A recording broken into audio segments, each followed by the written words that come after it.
próximas 24 horas es muy importante hacer un estudio geopolítico en América Latina, en lo regional, porque tenemos la misma situación del 2019, quizás un tanto peor, pero de alguna manera Venezuela ha tenido que hacer una diplomacia quirúrgica para poder avanzar en lo que fue la reelección del presidente Nicolás Maduro el 28 de julio.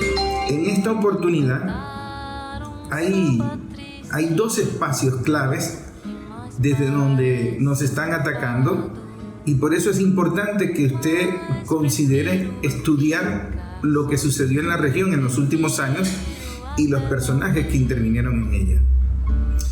Va a ser un programa especial porque el TCJ está avanzando en su investigación en el peritaje. La Fiscalía está avanzando en su investigación, deteniendo a las personas que están financiando los proyectos de violencia de los comanditos, etc. Y en Estados Unidos se está avanzando el conflicto que los va a llevar a una guerra total en la confrontación electoral que se avecina a finales de año. Pero es muy interesante. Ahora preste mucha atención. Hay unas declaraciones del presidente de la República que se dieron el día de ayer. Y el presidente fue diplomáticamente exacto en cada sílaba. De esto hay que aprender mucho, porque la diplomacia en la política es el juego de decir las cosas sin decirlas. Ahora, el presidente ayer dio unos comentarios con relación a las declaraciones o a los pronunciamientos de los gobiernos de Colombia y de Brasil. Y esos pronunciamientos tienen una frase muy peligrosa, que es la supuesta repetición de elecciones. Yo les voy a hacer spoiler, lo que va a suceder incluso en el futuro inmediato. Los presidentes de Colombia y de Brasil no les quedará otra opción que aceptar la sentencia del Tribunal Supremo de Justicia en su sala electoral. Y en la mañana de hoy les voy a explicar por qué. Pero escuchemos o recordemos lo que dijo el presidente el día de ayer. Así que preste mucha atención. Salió en El Mundo a decirle, mira que hubo fraude, que hagan esto, que hagan aquello. No, nadie. Como debe ser en el siglo XXI. En Brasil también, el expresidente Bolsonaro, de extrema derecha, aliado de la extrema derecha fascista de Venezuela, también él gritó fraude y no aceptó la derrota. Y fue el tribunal de Brasil quien decidió. Y nadie salió desde Venezuela, nuestro gobierno ni nadie, y creo que en el mundo a pedir nada, sino decidió el tribunal, santa palabra Tribunal de Brasil. Es un asunto de Brasil. Después, un 8 de enero, sorprendieron con un intento de golpe de Estado, asalto a los poderes públicos, y lo que se hizo desde Venezuela fue condenar la violencia del fascismo. No, jamás. Nosotros no practicamos la diplomacia de micrófono. Y en el caso de Colombia, hemos venido reconstruyendo con mucha dedicación las relaciones. Creo que van bien las relaciones con el presidente Petro. Nosotros en privado hablamos muchos temas siempre. Nos llamamos por teléfono y hablamos muchos temas también. ¿Ves? Pero jamás yo con Colombia practicaría la diplomacia de micrófono. Nunca, no lo voy a hacer jamás. Yo soy el garante de la negociación de paz. Venezuela es garante. Y jamás voy a dar opiniones sobre qué debe hacer Colombia para superar la guerra que está terrible, cada vez peor. No, yo nunca voy a decir Colombia, su gobierno debe hacer esto y sacar en mis redes sociales un consejo. No, cada presidente sabe, cada estado, cada país sabe qué debe hacer con sus asuntos internos. Y seguiremos ayudando a Colombia en su proceso de paz sin intervenir ni inmiscuirnos en los asuntos internos de Colombia. En el caso de Estados Unidos es diferente, porque ellos tienen una diplomacia imperial, intervencionista. Biden forma parte de esa diplomacia intervencionista. Ahora preste atención. Una de mis películas favoritas es El Padrino. Y hay una escena en El Padrino donde Don Vito Corleone le dice a su hijo Michael Corleone, que lo está sucediendo en el puesto de padrino, que quien lo invite a la reunión con su enemigo Barzini es el traidor. Y entre los dos leales al padrino habían dos personajes, uno llamado Clemenza y otro llamado Tesio. Y Tesio invitó a Michael Corleone a la reunión y lo mataron. Era el traidor. En esta oportunidad, el traidor es Almorín. Sí, Celso Almorín. El que sugiera o proponga la repetición de las elecciones o nuevas elecciones en Venezuela es el traidor. Es el mensajero del enemigo. Y ese es Celso Amorín. Y Celso Amorín es el principal asesor político internacional del presidente Lula. Y fue quien propuso celebrar nuevas elecciones para contrarrestar la crisis generada por la controversia del 28 de julio, según él. Eso explica el que Lula no estaba desinformado. Lula está gobernado por Celso Amorín, porque Celso Amorín es el que hace las negociaciones con Estados Unidos para que Lula salga de la cárcel y sea presidente. Si Lula no hubiese llegado a salir de la cárcel, el candidato presidencial de Brasil contra Bolsonaro hubiese sido Celso Amorín. Pero Celso Amorín sabe que él no hubiese ganado jamás a Bolsonaro. Ahora, ¿por qué Celso Amorín hace esta propuesta sabiendo que está violando la Constitución venezolana, sabiendo que está desconociendo el poder judicial, el poder moral y toda la Constitución venezolana? Eso lo vamos a profundizar hoy. Lula está gobernando de alguna manera como tutelado desde la negociación de Celso Amorín con Estados Unidos. Y esto no es muy difícil de imaginar. Ahora, en el lado colombiano hay una situación similar. La Cancillería de Colombia la controla Estados Unidos, la define Estados Unidos. Los dos mejores hombres del gobierno de Colombia, cuando es electo Petro, son su ministro de Defensa y su canciller. Pero el canciller Álvaro Leiva es clave en la política de pacificación de Colombia.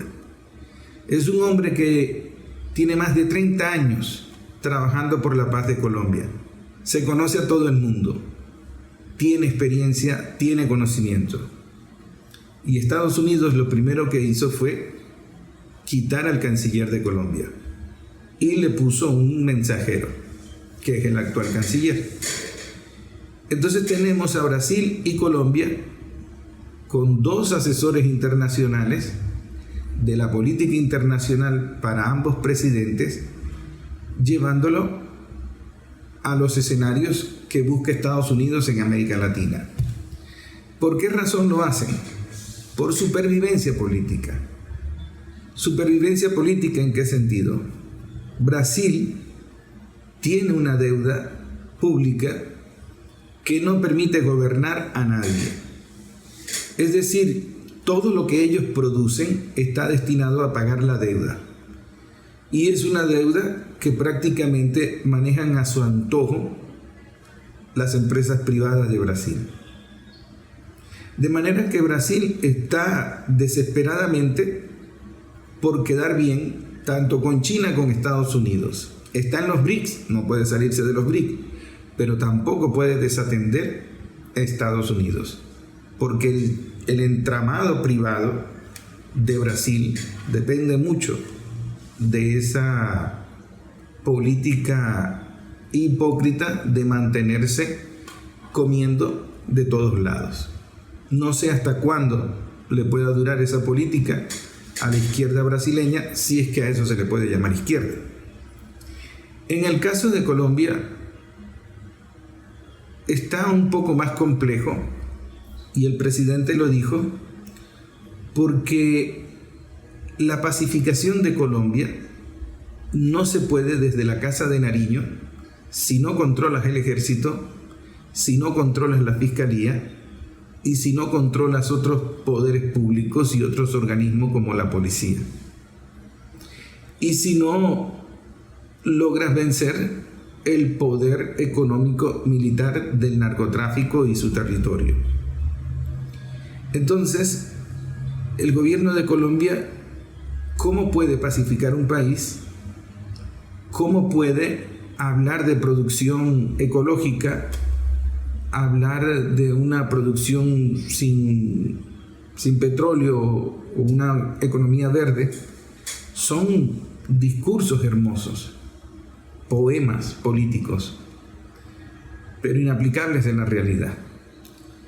Entonces son gobiernos que están de alguna manera atados porque no hay un proyecto que tenga el poder, lo que es diferente en Venezuela. En Venezuela hay una situación irreversible.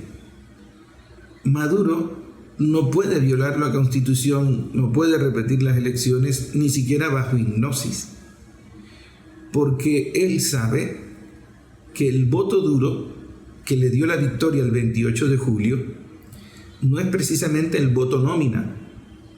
No, el voto nómina votó como siempre en contra de la revolución.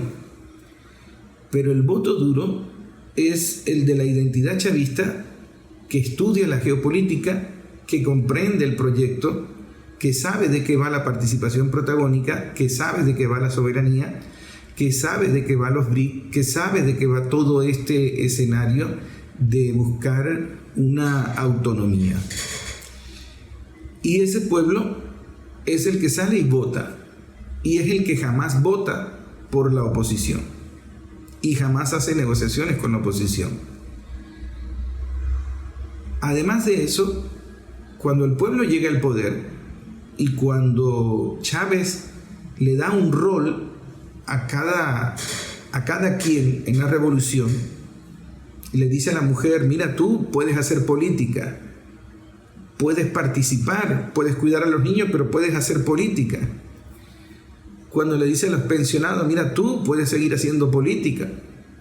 Cuando le dice a los jóvenes: vengan aquí, vamos a aprender de política y vamos a hacer política. Es un pueblo que tiene una identidad política, que tiene un rol histórico y lo comprende.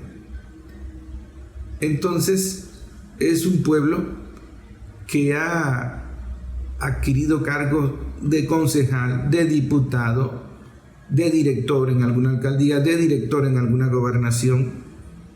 Usted va a ver pueblo en todas las estructuras de gobierno, que eso no se veía antes. Esa estructura en todos los poderes es una revolución que pateó las puertas y comenzó a la lucha de transformar el Estado. Entonces, no existe un candidato en Venezuela de izquierda antichavista,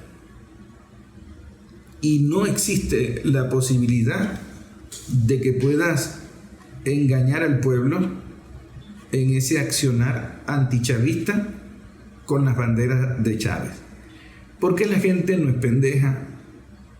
La gente sabe quién se compra el carro, sabe quién obstaculiza las políticas económicas, las políticas sociales.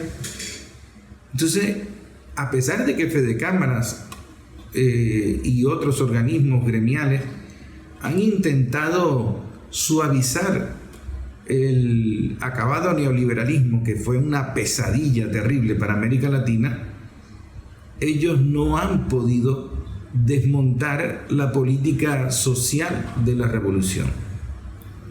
Ni siquiera han podido bajar el presupuesto de la inversión social de la revolución, lo cual no es suficiente, porque una revolución no es simplemente entregar 5 millones de viviendas. Una revolución es algo más complejo, es algo que pasa por lo cultural. Pero una revolución jamás se da perfecto como un programa que se van cumpliendo etapas sin los conflictos y sin los retrocesos y sin los errores. Entonces Venezuela está en un proceso político del cual no puede ser irreversible. Para que un candidato de izquierda gane aquí, tiene que estar de acuerdo con ese proyecto, porque ese proyecto lo estudia cada humilde venezolano en cualquier rincón de la tierra, del territorio venezolano. Y eso es lo que no ha entendido la izquierda latinoamericana, o yo digo la centroizquierda latinoamericana, o mejor dicho, la ultraizquierda latinoamericana, que no se trata de una izquierda radical, sino una izquierda que coincide más con la ultraderecha que con las ideas de antaño de sus líderes de izquierda. Lo que pide Petro y lo que pide Lula es ilegal. Lo que llegó a sugerir Petro es mucho peor, porque Petro nos está pidiendo que nos devolvamos en el tiempo como borrón y cuenta nueva, pero desde el punto fijismo. Imagínense el disparate de la propuesta. Y Brasil lo secunda. Dice, si no hay elecciones nuevas, deberían hacer un acuerdo al estilo punto fijo, un acuerdo de convivencia de un gobierno compartido. Es decir, unos cuantos ministerios o poderes para la oposición y unos cuantos ministerios y poderes para el gobierno. Eso no existe en ninguna revolución. Eso es como que tú le dijeras a Vietnam en plena guerra con Estados Unidos, mira, ¿sabes qué? Dale la mitad del gobierno a Estados Unidos y la otra mitad te quedas tú, y tratan de hacer una convivencia allí. Es una estupidez edulcorada. ¿Y por qué es imposible? Primero, precisamente porque nosotros superamos el punto fijismo, nosotros nos dimos una constitución. Esa constitución fue una convocatoria nacional de todo el mundo. Fue el paso más importante que dio Chávez cuando asume la presidencia. Fue su bandera, el proceso constituyente. Y una vez que nosotros entramos en el proceso constituyente, no te puedes devolver. No puedes decir ahora, desconozco el acuerdo de raíz con el pueblo, porque entonces tendría que decir, desconozco al pueblo. ¿Y cómo desconoces al pueblo en Venezuela y avanzar con una bandera de izquierda? Es imposible, es ilegal, es inmoral, es inviable. Y cuando tú planteas la alternativa, traicionar al pueblo, ¿la alternativa cuál es? Volver a un acuerdo del punto fijismo. Fíjense lo irracional de la propuesta de Lula y de Petro. Pero Petro pone un ejemplo sangriento, pone un ejemplo asqueroso en Colombia, que fue la convivencia entre liberales y conservadores. Como si la gente no supiese que la famosa guerra entre liberales y conservadores no era una guerra entre oligarquías, era una guerra contra el pueblo colombiano. Y entonces aquí Petro lo sabe. Petro fue del M-19, que digamos fue el sector más intelectual de la guerrilla colombiana. Claro, el M-19 no tiene los orígenes campesinos que tiene la FARC. El M-19 surgió de mentes intelectuales de clase media que coincidieron románticamente con la resistencia colombiana de los campesinos que los estaban masacrando el Estado colombiano por las tierras. Entonces Petro está distorsionando la historia de Colombia para hacernos creer que un acuerdo de convivencia política y de compartir el poder, un ratito tú, un ratito yo, como lo hicieron conservadores y liberales, es una solución para Venezuela. Parece que no entendieran que eso no fue una solución para Colombia, que eso fue una excusa diplomática, una mampara para perpetrar el genocidio más cruel que se haya hecho en América Latina, que es el genocidio contra el pueblo humilde de Colombia. Y Brasil anda en la misma onda. Entonces Brasil propone un gobierno compartido, es decir, vamos a darle cargos a María Corina para convivir y entonces superar la crisis. Eso no es ingenuidad. En política no existe la ingenuidad. Eso es un golpe de Estado. Es decir, avalar un golpe de Estado. El ejército venezolano, en consecuencia, debería estar alerta en ambas fronteras. Y debería estar alerta en ambas fronteras porque en el 2019 ambas fronteras se calentaron con el Grupo de Lima. La pretensión de invadir Venezuela a través de la frontera con Cúcuta y con Maicao no fue solamente allí. Aquí en la línea, en la frontera con Brasil, en el municipio Gran Sabana, hubo una lucha, hubo muertos, hubo una intención de invadir Venezuela. Y ese sector de Brasil tiene una complejidad, porque ese sector de Brasil siempre fue de derecha, de ultraderecha, incluso en los tiempos de Lula, en los mejores tiempos de Lula. Allí siempre gobernó la derecha. El gobernador de Roraima, que estuvo por muchos años reelegido hasta que murió, dejó de ser gobernador cuando murió, era muy querido, era un buen hombre, pero era un hombre de derecha, de esos conservadores de principio, un hombre mayor, pero de derecha. Pero es muy compleja esa zona porque esa zona de la que le estoy hablando, en la frontera con el sur de Venezuela, con el municipio Gran Sabana, es una región muy productiva que depende más de Venezuela que de Brasilia, que del gobierno brasileño. Y ellos lo tenían claro. En más de una oportunidad ellos decían: a nosotros nos conviene Venezuela, incluso más que el Mercosur, porque nosotros le damos energía eléctrica, porque nosotros somos sus principales compradores, porque nosotros dinamizamos la economía de Brasil, yo creo que hasta allá, hasta Curitiba. Entonces ellos entendieron que la política de Chávez era beneficiosa para ellos. Y ellos no rinden cuentas a Brasil y al poder central. Y por eso, en el 2019, el ejército brasileño no se metió, como si lo hizo el de Colombia en la frontera con Cúcuta.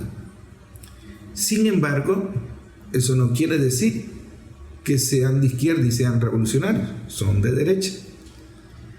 Ahora, en el caso de Lula es complicado porque Lula perdió. ¿En qué sentido perdió? Lo metieron preso, tumbaron a Dilma, le quitaron pueblo, ganó, pero yo diría que con el beneficio y la ayuda de Estados Unidos. Y eso fue una negociación de Celso Amorim, que iba a ser el presidente si Lula no sale de la cárcel. Y que seguramente pretenderá ser el presidente cuando Lula termine su mandato.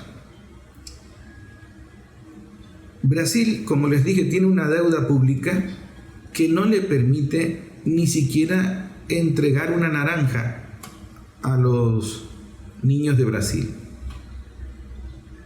que no permite ninguna política social en el Brasil.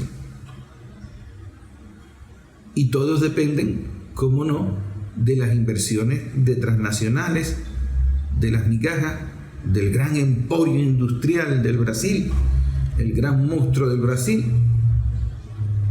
Pero ese es un pueblo que se va cocinando a fuego lento y que obviamente no cualquiera tiene la testosterona de pretender cambiar con el pueblo las reglas de juego, porque además no tiene un ejército que lo acompañe.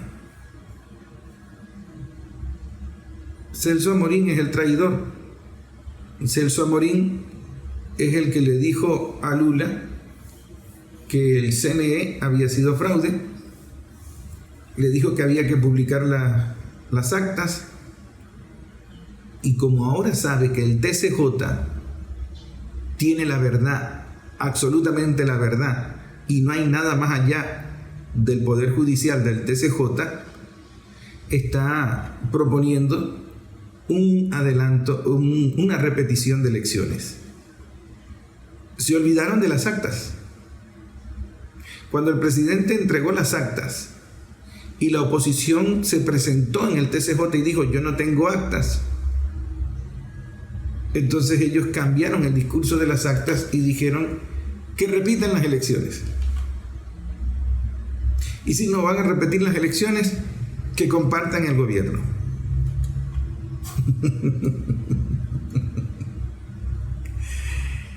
Eso es demasiado descaro. Pero bueno, Venezuela no tiene que rendirle cuentas a Brasil, no tiene que rendirle cuentas a Colombia, no tiene que explicarle absolutamente nada. El CNE no tiene que publicar ninguna actas. Existe un programa anterior en el que hablamos detalladamente cómo funciona el sistema electoral venezolano. Jamás en la historia de este país se han publicado actas.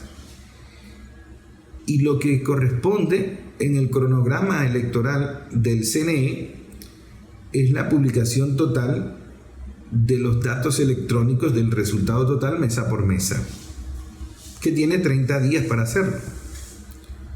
¿Y cuál es el apuro?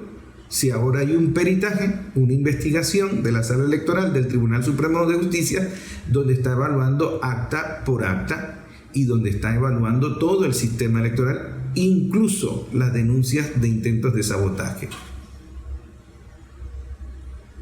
Entonces, el Tribunal Supremo de Justicia se pronuncia y alega: estamos haciendo la investigación, habrá una sentencia, será inapelable. Punto. La Constitución te da el mecanismo para impugnar, para patalear, para demostrar, para probar, y ese poder judicial que nos dimos los venezolanos en una Constitución nacida del proceso constituyente de una Asamblea Nacional Constituyente es la máxima ley para todos los venezolanos. Lo que está pidiendo Celso Amorín en la boca de Lula, lo que está pidiendo Petro o Estados Unidos en las bocas de Lula y en la boca de Petro, es que violemos toda nuestra historia, nuestra Constitución, y violemos todo eso, que destruyamos los poderes que nos permitimos crear. Ahora, ¿qué va a suceder? El TCJ se va a pronunciar, será una sentencia. Y aquí Biden, Trump, Obama, Harris, Lula, Petro, Boric, el representante de Júpiter, el representante de Marte, van a tener que respetar la sentencia del TCJ. Hasta la familia Corleone va a tener que aceptar la sentencia del TCJ. Y eso, diplomáticamente, va a ser un guabineo de los gobiernos o las cancillerías de Colombia y de Brasil. La diplomacia guabinosa, para que me entiendan bien, este término yo se lo aprendí a un exalcalde del municipio Sucre llamado Juan Carlos Figarela, que en paz descanse. Él fue asesinado. Pero Juan Carlos Figarela siempre decía, cuando había un político indeciso que se contradecía, que hoy decía una cosa, mañana decía otra cosa, cuando había un político hipócrita, él decía, eso es una guabina con champú. Y guabina es un pescado de río de agua dulce que es muy resbaloso, que es muy difícil agarrarlo. Por eso lo usan mucho para la pesca deportiva. Y entonces él le agregaba el champú porque era más jabonoso todavía. Esa es la política de Colombia y de Brasil en este momento. Un guabineo, una contradicción, un pa'lante y para atrás. Y por eso el presidente de México, que lo tiene más claro, porque llegó con pueblo y se mantuvo con pueblo y se religió su proyecto con pueblo, tiene un poquito más de autonomía, un poquito más de dignidad, y los dejó solos. Y cuando los dejó, les dijo, hay un proceso que va a tener un pronunciamiento del TCJ y ese es el camino, la decisión del TCJ. Celso Amorín no quiere reconocer al TCJ, pero no lo puede desconocer esperando la sentencia, lo tiene que desconocer en este momento, a ver si puede enturbiar o si puede alimentar la narrativa de los dueños de las redes, y los dueños de las redes le dicen, a mí me basta con que tú digas esto porque yo mantengo la narrativa, yo mantengo el conflicto en los medios, en los titulares. Pero los dueños de los medios no pueden mantener el conflicto en los titulares porque les viene un conflicto mayor, que es lo que dice el presidente Nicolás Maduro. Estados Unidos tiene problemas mayores que tocan los intereses de los dueños de redes. Y por eso el dueño de X, Elon Musk, entra en un conflicto porque lo comienzan a atacar desde el propio Estados Unidos y hasta desde Inglaterra lo comienzan a atacar. Y esa pelea tiene rato. Entonces comienzan las contradicciones y el gabineo dentro del gobierno de Estados Unidos. El presidente Biden, aparentemente montándose en el avión, le preguntan si está de acuerdo con la repetición de elecciones en Venezuela, con la propuesta de Celso Amorín. Y él dice que sí, estoy de acuerdo.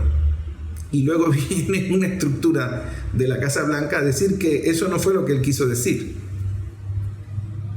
Él dijo que sí estaba de acuerdo, pero no a eso, sino a otra cosa. Ahí se enredaron. ¿Por qué se enredaron? Porque en Estados Unidos hay un conflicto interno de quién gobierna y hay intereses distintos.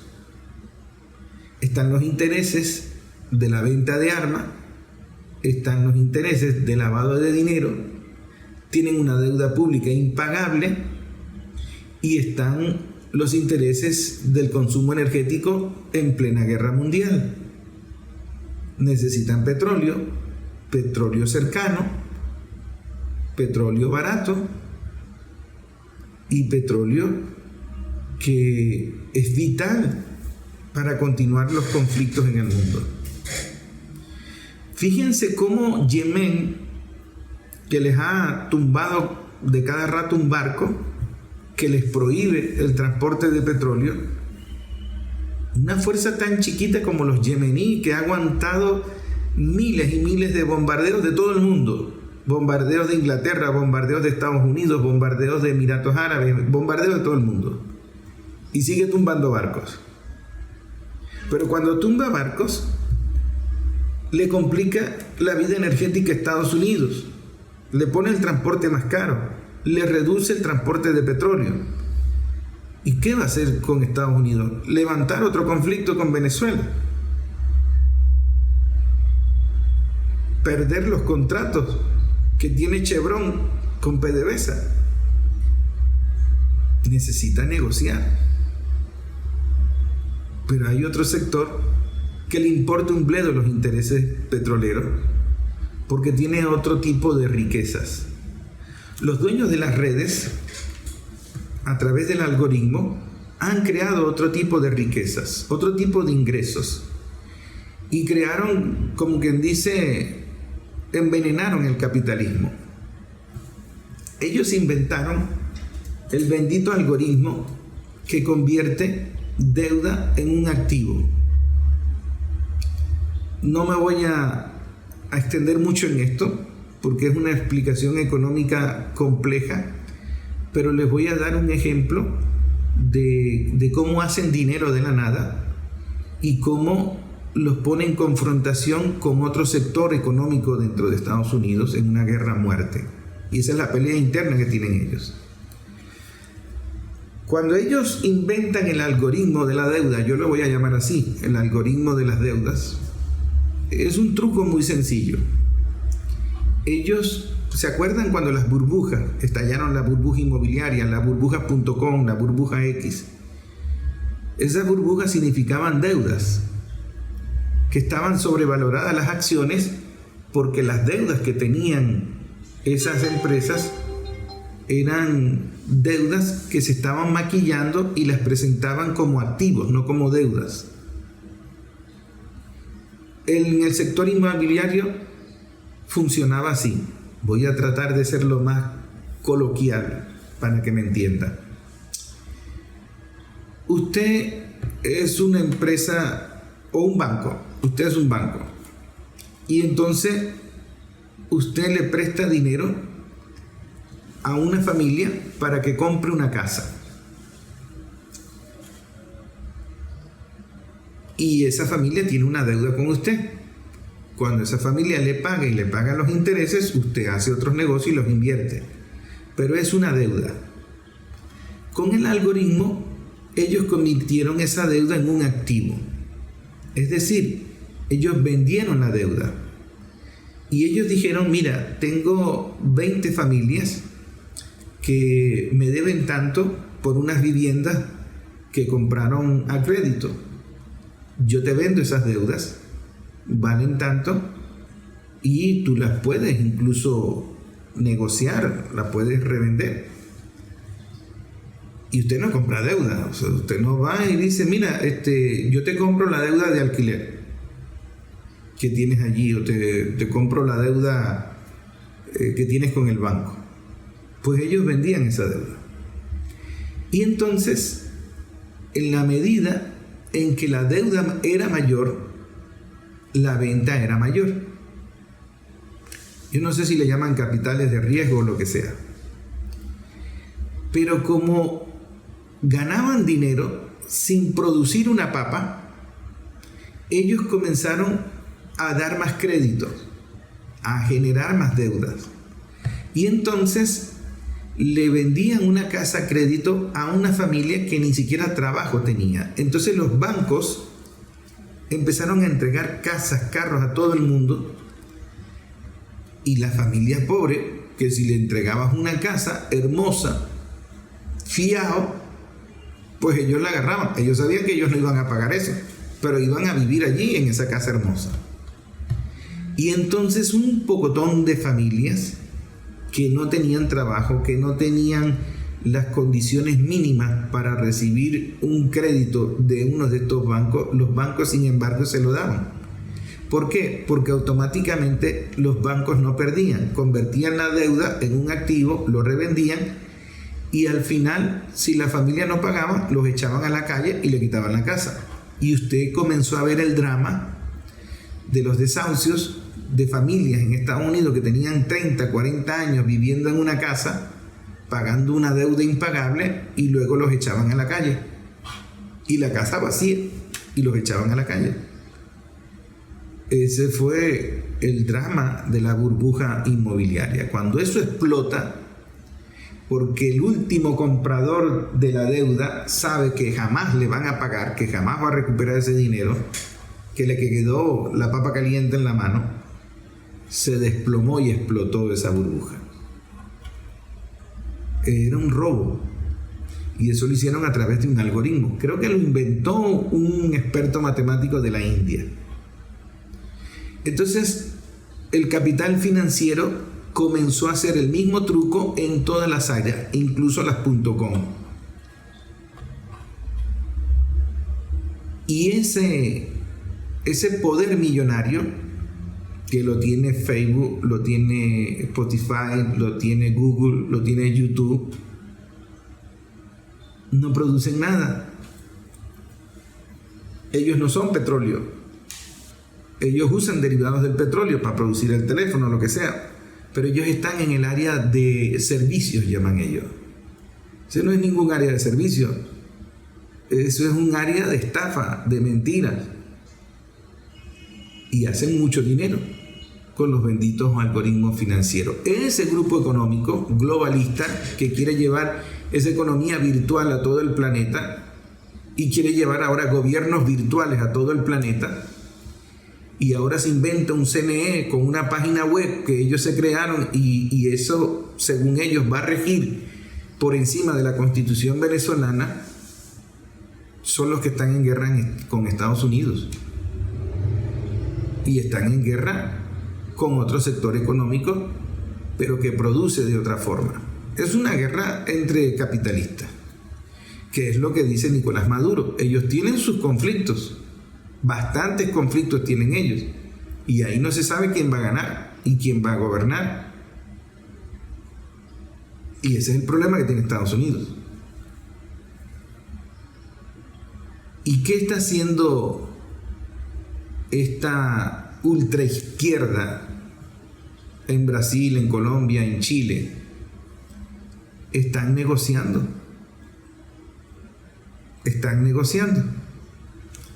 Y al negociar, ellos dicen: yo te entrego a Venezuela, o yo te facilito el golpe contra Venezuela. ¿Qué fue lo que dijo el vicepresidente de Álvaro Uribe, Francisco Santos, el que le llaman Pacho Santos, que ahora se descubrió, según investigaciones en Colombia, que fue un paraco que organizó grupos paramilitares? ¿Qué dijo él en Cúcuta en el 2019, cuando pretendían invadir Venezuela? Él le prometió a los cucuteños que iban a ser los más beneficiados, porque ellos iban a ser la mano de obra contratada para reconstruir Venezuela después de su destrucción. Eso lo dijo él, porque es bocón, en una entrevista ahí en la calle, para ganarse los aplausos de los cucuteños ignorantes que estaban sacando cuentas de cómo se iban a repartir Venezuela. Y fracasaron. En esta situación, Venezuela está en un contexto histórico diferente. Porque Venezuela, como está en un proceso irreversible, no puedes desmontar todo eso. Por más corruptos y batequebrados que tengas en el gobierno, no puedes desmontar y devolver todo eso. Venezuela está precisamente apostando a un proyecto soberano en la etapa de decadencia de Estados Unidos y en la etapa del surgimiento de otra alternativa en otros lados del mundo, como en Euroasia, incluso África. Y de alguna manera los BRICS está permitiendo ese equilibrio en el que la revolución bolivariana de Venezuela puede avanzar, porque hay un trayecto donde no llegan los tiros del imperio eurooccidental, por decir Alemania, Inglaterra, Francia, Estados Unidos. Entonces la revolución bolivariana es la que comprende mejor el contexto histórico actual. No es que en Colombia no lo comprendan. Lo que sucede es que en Colombia la constituyente del 91 no llegó a ser irreversible, no avanzó, no asumieron el poder, no cambiaron el ejército, no cambiaron nada.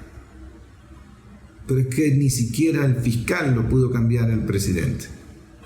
Entonces hay una izquierda intelectual de tecladitos de apartamento que lo analizan todo románticamente. Entonces ellos dicen que en Venezuela no hay autonomía de poderes, que es un gobierno autoritario porque controla todos los poderes.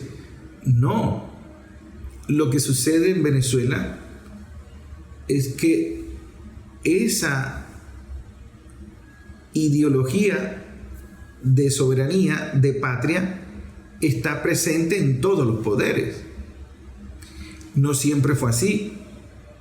Fíjense que el fiscal general acaba de dar una rueda de prensa, una más, anunciando las personas detenidas y comentando que hubiese sido imposible hacer justicia con la fiscalía en manos de Luisa Ortega, porque ella no tenía una dignidad moral, política, de soberanía, y respondía a intereses. Eso es lo que la intelectualidad colombiana de tecladitos de apartamento, que no se mezcla con el pueblo, que no lucha con el pueblo, que no conoce la historia del pueblo, ellos creen que eso es democracia.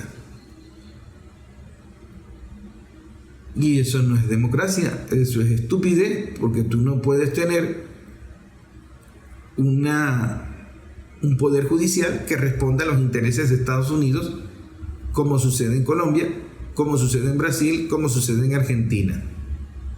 ¿Cómo tú tienes, por ejemplo, en Argentina, un poder judicial que esté liberando a los dictadores, a los que mataron gente, a los que se robaron niños? ¿Cómo tú tienes un poder judicial que no abre la boca cuando le está entregando las Malvinas a los ingleses después de que murieron argentinos en ese conflicto? Entonces en Venezuela no sucede eso. Y de alguna manera las izquierdas latinoamericanas terminaron siendo neoliberales. Y no es que nosotros tengamos todavía un Estado socialista, un gobierno socialista, pero lo que nos salva a nosotros es que tenemos desatado un proceso constituyente en el que el pueblo se organizó, el pueblo hace política, el pueblo aprende de política, y el pueblo en ese contexto desarrolla un olfato de dónde están sus intereses y dónde están sus enemigos. Por eso el pueblo el 28 votó. Es que el pueblo venezolano no es pendejo. El pueblo venezolano le dio lectura política a las acciones de Milei en Argentina. Y eso no había que pensarlo mucho. María Corina estaba diciendo abiertamente que ella iba a privatizarlo todo. El pueblo venezolano sabe qué significa privatización, sabe qué significa privatizarlo todo. Por eso el 28 de julio ganó Nicolás Maduro, porque el pueblo no es pendejo. Y hay un sector de los que votó por Nicolás Maduro que tiene sus críticas, sus observaciones, pero no es pendejo, no va a votar por Milei.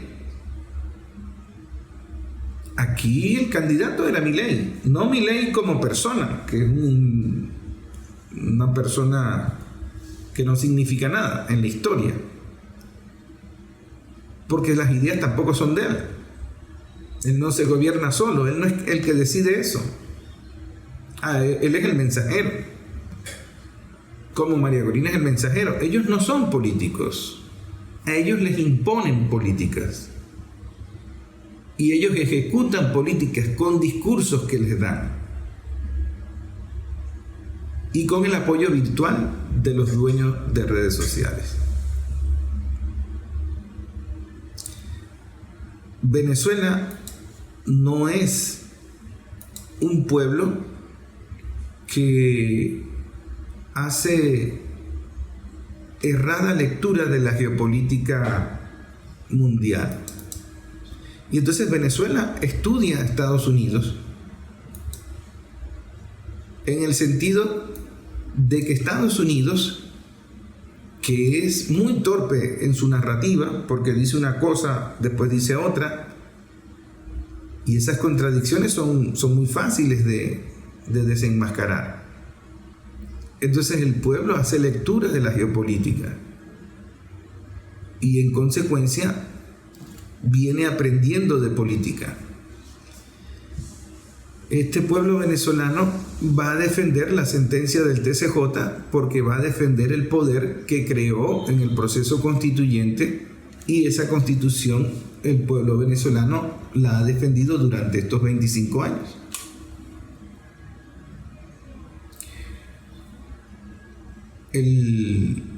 La defensa de esa constitución está en todos los sentidos: en votar por quien se debe votar, en hacer lectura de las declaraciones diplomáticas, en darse cuenta quién está traicionando, en darse cuenta quién está proponiendo cosas peligrosas que no se van a aceptar aquí nunca. Y tarde o temprano el presidente de Brasil y el presidente de Colombia van a aceptar la sentencia del TCJ. Y les voy a explicar por qué. La Fiscalía General de la República Bolivariana de Venezuela está deteniendo y determinando todo el plan de generación de violencia que luego salen en las redes sociales como protestas pacíficas. Y el fiscal dice algo muy cierto: hay que ser bien psicópata para continuar alentando este tipo de protestas.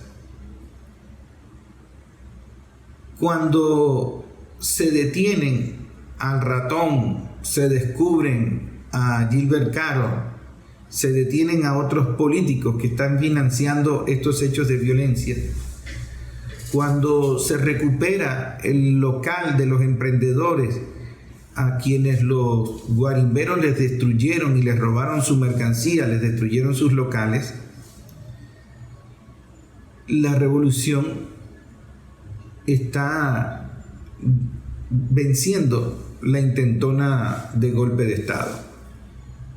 Ellos no pueden generar el conflicto, no terminan de cuajar la violencia. Entonces dan otra fecha: para tal fecha todo el mundo salga a la calle. Eso es una derrota que se le está dando continuamente al intento de golpe en Venezuela. No les termina de estallar el conflicto, y entonces ellos piden como una tregua, como un cese al fuego.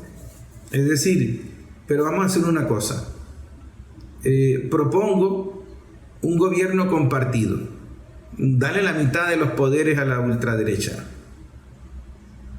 ¿A razón de qué? ¿A cuenta de qué?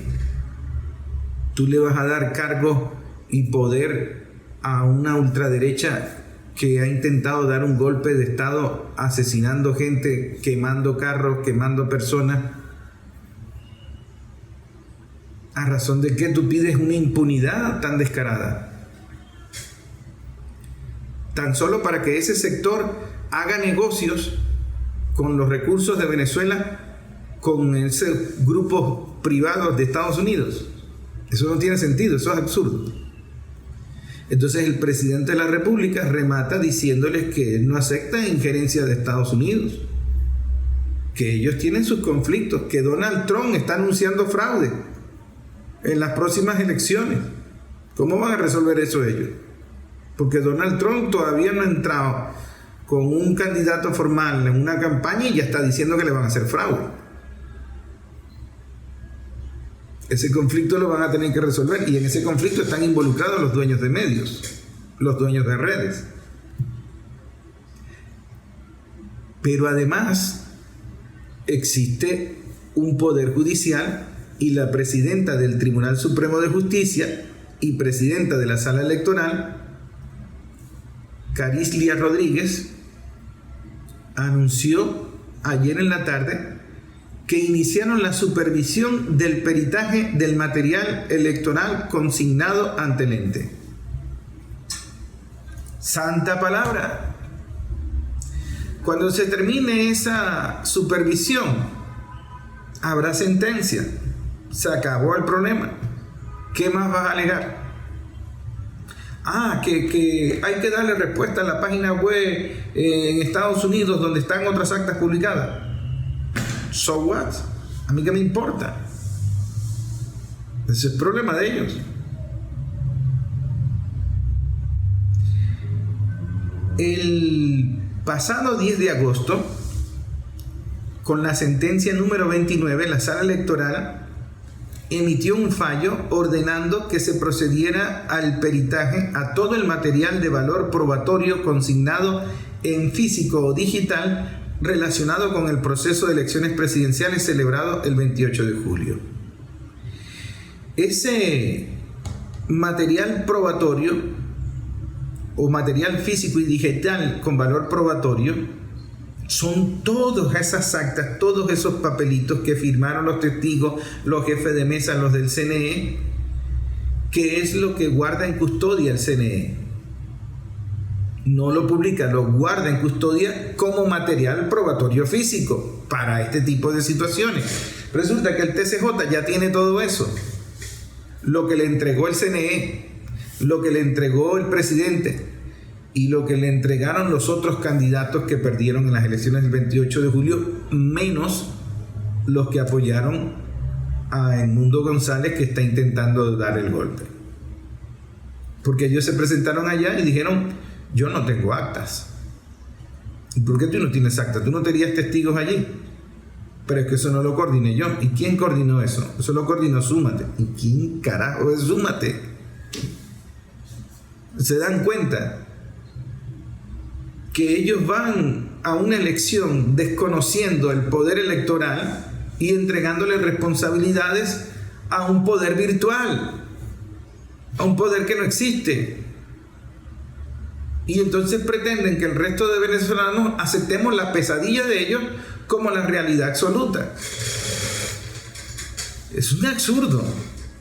Ahora, un absurdo que los dueños de las redes sociales, en su soberbia, por su poder tecnológico económico, creen que pueden convertir en verdad.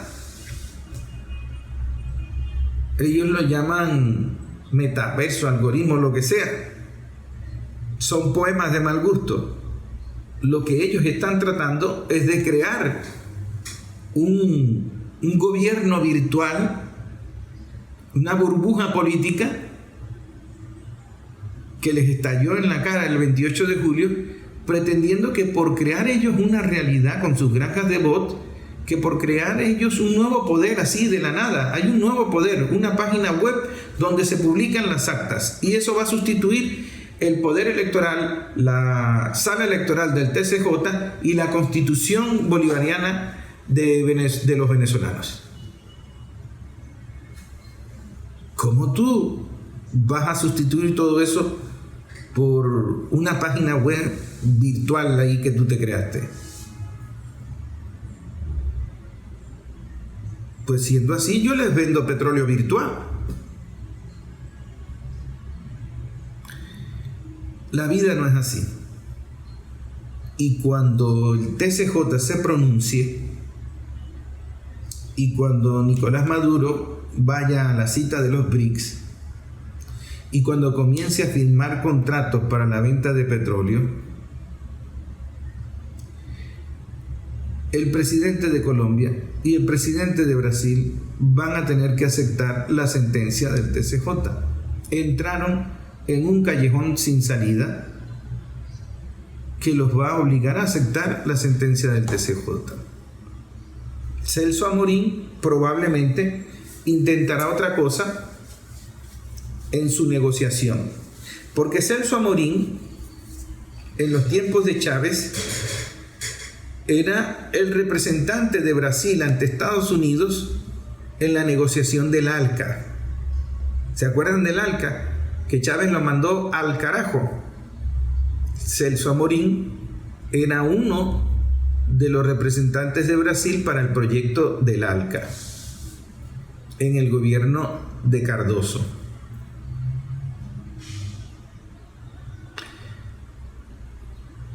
Estoy investigando esa historia a sugerencia de mi amiga Judy Valencia, pero hay mucho que investigar porque esos proyectos del ALCA no fueron engavetados. Esos proyectos del ALCA los comenzaron a aplicar en ALCAs chiquitos, en ALCAs bilaterales o en ALCAs impuestos. ALCAs a punta de plomo. Y todavía hay mucha gente de izquierda que cree en esos proyectos, que cree en esa modernidad, que cree en ese desarrollo. Y bueno, cometen esas estupideces. Celso Amorín era un ideólogo del ALCA y Chávez le pateó el proyecto, le pasó por encima el proyecto, le creó el ALBA. Y a Chávez no le perdonaron nunca la destrucción del ALCA. El presidente de México, el expresidente de México, Vicente Fox, que fue presidente de la Coca-Cola, ese estaba furioso. Yo recuerdo que estaba furioso con Chávez porque destruyeron el ALCA. Eso se metieron en un despecho horrible. Celso Amorín también. Solo que Celso Amorín no lo expresó públicamente porque es un diplomático de carrera. Ha sido diplomático muchos años. Tiene una trayectoria diplomática reconocida. Y entonces es el traidor, es el que está maquinando y el que está redactando el discurso de Lula. ¿Y por qué? Porque fue él el que ideó el plan para sacar a Lula de la cárcel. Yo diría que Lula le debe a Celso Amorín su libertad. Y entonces Lula no está gobernando Brasil. A Lula lo están gobernando. Es un triste papel. Y por eso usted no va a escuchar más nunca la bendita moneda latinoamericana, la moneda para liberarnos del dólar. ¿Dónde está esa propuesta de campaña de Lula? Usted no va a ver a los movimientos sin tierra. No va a ver nada de eso.